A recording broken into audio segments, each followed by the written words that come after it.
So let's talk a little bit about first your background.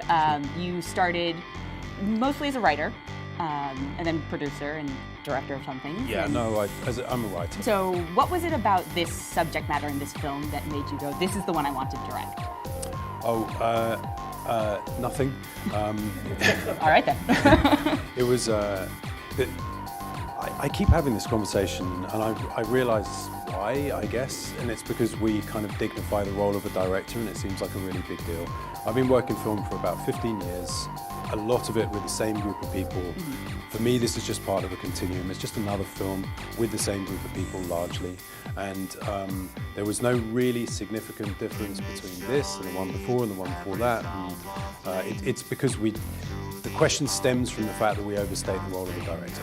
That's what I would say. Like a tree, always casting shadow on the ground. Although it may not look like it from the stories sort of zombie movies and stuff I've worked on previously, I tried to draw as much from real life observation as possible. I had got involved with a long running argument, a good-natured argument, but still an argument with a neuroscientist friend of mine who comes from that very respectable position that exists within theory of mind about humans, but also AI research, which basically says machines are never going to be conscious. There's something particular about human consciousness that hasn't been understood yet, and when we do understand it, we will see why machines are precluded from ever being sentient. And I think on an instinctive level I disagreed with him, and then we sort of argued over years, and mainly this film comes out of that argument. I finally came across a book written by a professor of cognitive robotics at Imperial, which is like our version of MIT, and it was about the relationship between consciousness and embodiment, and he has a really sort of beautiful, elegant argument in it, which combats, I think, quite effectively some of the arguments I would hear. And so, and while I was reading that book, and I have to stress, very hard for me to read that book, and I could only read sections of it. It's like mountain climbing for me. But while I was reading that book, the idea for this film kind of arrived.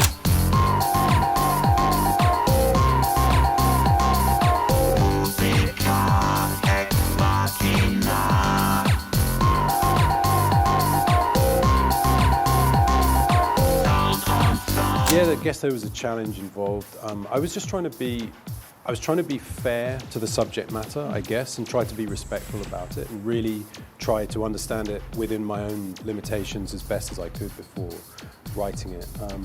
Partly because I think it's interesting, and it's an area where, this is true of lots of areas of science at the moment, where there's a kind of increasing vacuum between the people who are actually doing this stuff and the rest of us who are trying to understand it.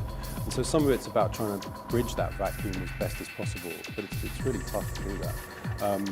The thing about it is that any look at strong AI also becomes a look at human consciousness. The two are related. The problems of one are kind of the problems of the other to an extent.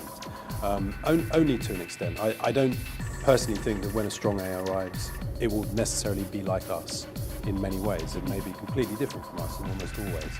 But the issues and the conversations in this current state of not understanding are very related.